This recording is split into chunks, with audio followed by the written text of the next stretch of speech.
Hey everybody, welcome back to Buddy's Spirits and Cigars. Today we're going to go over a new release of Midwinter Night's Dram. We've done Act on here. Have not done 11. This one is 12. Correct. Okay. So anyway, this is the High West offering. It's the port finished that they do. Really enjoy it. I like the port finish stuff. It's pretty good. I've had a few different offerings of port finish things. The Southern Collective done the rye and a bourbon that is freaking killer. And the Midwinter Nights hasn't let us down. I haven't tried this one yet. Looks like it's been cracked, so I don't know. Maybe it was a used bottle that he bought. I'm not sure. Yeah, it's weird. Weird how that happened. I don't know. Scratch and dent sale or something. Yeah, totally. Being totally transparent here, I have cracked into this bottle. I had 2 pours as soon as I opened it, and I a little bit of a hot take. I told Terp this before we started filming. I said, hey, just a heads up, this is my favorite bottle that I've ever had all year long so far, and we're at the end of the year. And I've had like Russell's 15 and stuff. I'm not saying one's better than the other. What I'm saying is I really enjoyed drinking this. And you'll see why here in a second. But this is Act 12, Scene 6. It's coming in at 49.3%. So that's what, 98.6. And I think people have it figured out when they start port finishing these ryes. That really hot, spicy rye that you get with that nice port wine finish. I think it's really good. Yeah, I'm just a fan of the port finish stuff so far. The things I've had that have been port finished have been very solid in my opinion. Midwinters has not let me down thus far, but I've only had, this will be the 3rd or 4th different offering of Midwinters that I've had, so I haven't had a bad one yet, but I'm, with 12 of them being out there, maybe there's some that aren't as good as others, and that's fine. But so far, the ones I have had, I've enjoyed. So I made the mistake of watching some YouTube videos and other YouTube channels about this particular release, and it's all up in the air. Everybody's palates are different. They were talking about how 10 was the best or 11 was the best, and this doesn't rank, or step up to the 10. And I haven't had any of them, so I can only imagine. But I really love this pour. Oh, you've had one. I did. Yeah, you've tried the one we have over there. I think it's 11. Okay. 10 or 11. Okay. Yeah, you're right. I did try it. Well, I like this one better.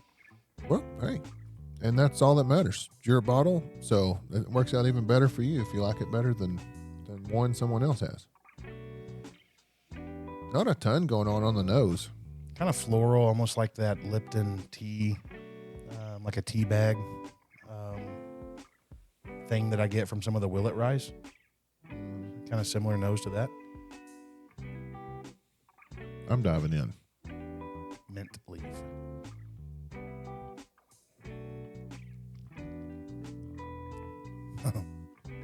That's pretty good. How good is that? It's pretty good. That's how good it is. It's real good. Pretty good. Oh. It's viscous. It coats the palate for me. And it is just like a freaking symphony of flavors and notes. It's like this weird caramel sweetness somewhere in there. I don't know where it comes from. The rye. And then I get like this, you ever had like a Moscow Mule or just like a minty, refreshing, drink or something, or a julep or something like that? I get like this mint leaf in there, like a mint chocolate chip mint ice cream. And then you get that rye finish on the back of the palate. Mojitos. Ooh. What'd you say? Mojito. It's a mojito. It is a mojito. Yeah. That's what I meant to say. I didn't know it, but that's what I meant. It is a mojito. Yeah. It's like a mojito, and then it's sweet, and it's weird. You want to hear something crazy? I do. I haven't found any wines that I'm just crazy about. But you love it when they finish whiskey in them. It's that blows my mind. Yeah. Like I've tried some reds and stuff. It seems like there's something in red wines that some people, it gives them a headache. Mm-hmm. Like even, I'm not talking like you drunk so much wine, now you're hungover, headache, blah, blah, blah. I'm talking like I can just do a partial glass and I get a headache. I don't know what it is, but I'm one of those people that happens to. Maybe some of you wine folks out there can let us know what's happening. Yeah, I'm terp here. Yeah, I'm not sure what it is, but I'm just not a fan of wine. And I've tried a few different ones, some cabs, some reds, Moscatos. I've went from the sweet side to the, and I don't know, to the dry side. Some whites, and I don't know. I don't care for them. But when you do a bourbon finished in those port wine barrels, stuff like that, it brings out all the good. That's a different gig. But I mean, it's still, the base is bourbon, or rye, whatever it is that, they're offering. But I don't know, it puts enough of a spin on it that's the only way I can get behind drinking some kind of wine, is if you finish bourbon in it or rye, whatever. This thing is very complex. And I don't mean complex like, there's 8,000 things going on. What I mean is, like, if you can visualize your palate, you can feel and taste and all the stuff going on in there. So, like, there's not a whole lot on the front of the palate, I would say, but as soon as it hits the mid to the back, it is on. Mid palate, I get this caramelly or typical bourbon sweetness, and it's so weird. It's like one of those little caramels that your grandma kept in her purse at church, I think it just adds some sweetness to that spice on the rye. Yeah. So you get a sweet and spicy at the same time.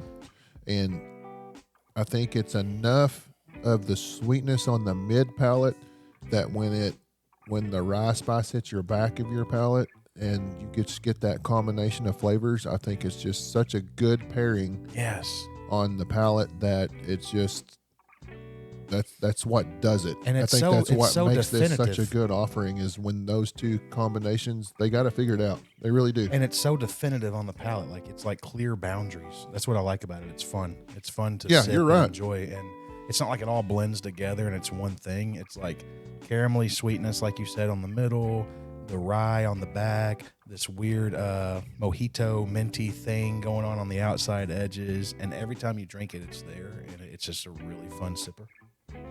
Yeah, I like how you said, because, sometimes when we're describing the front, the mid, the back of the palate, or things are more forward or more towards the mid or to the finish or whatever the case is, you kind of think, okay, when they're doing that, there's a dividing line, it's a hard stop kind of deal. And with this one, it almost is kind of a hard stop. Because you get the, that mid palate, like it just coats it with that sweet goodness. And then it's like, hey, you got the finish. And it's like, hey, the rye's here. Don't forget about me. And just those two together just makes this very pleasant. It is a very pleasant pour. I'm a rye guy anyway. Love ryes. And we're going to get in some insane ryes later on throughout the month, but this one right here is starting it off pretty freaking good. Yeah, I enjoy it. Easy sipper, really fun and complex. If you're able to get your hands on one, I was able to score this. I went to 3 different drops, 2 with terp and 1 by myself this month.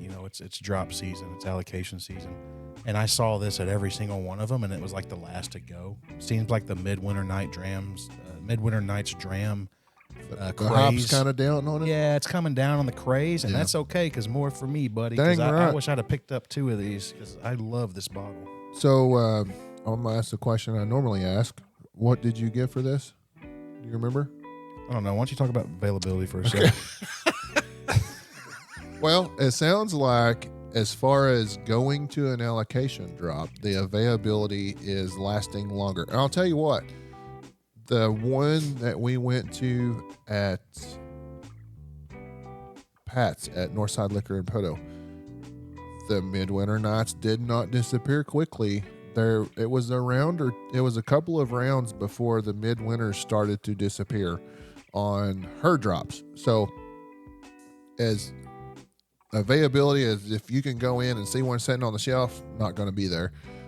But when you go to an allocation drop, they're becoming more towards the back burner on the drops. So that kind of is letting you know, well, it's the hype's kind of going down, like you said, and it's like, well, I have a chance to still leave there with a good bottle. And if it's at these allocation drops, that means that if you've got a good relationship and you're a good paying customer throughout the year, and that's where you're getting your beer and your mixers and you're buying their store picks at a place, that means they might have it in the back. So if you've got a place locally that you're good friends with and that you're a good supporting customer, like I said, any drop I've been to, there's been like 10 or 12 of these sitting out, and people are waiting until the second or third round when they're down to like the whatevers to start picking these up. In fact, I went through round 3 at Pat's, and it was between this and that Sonoma, and then somebody got the last one, so I picked up that Sonoma. But yeah, I'm really glad I got this. It's a delicious bottle.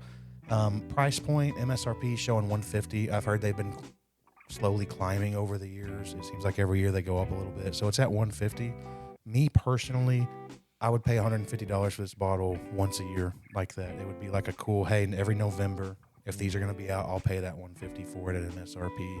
I can't say I would return every month or something and buy this at $150, but for what it is, I would. Obviously, availability, it's not really there right now. It's still an allocation drop, but it's more available at these drops. And as far as flavor, we've talked about the nose and the palate, so I'm going to give this, for me, this is an 8.5 for me. I would travel to go get it.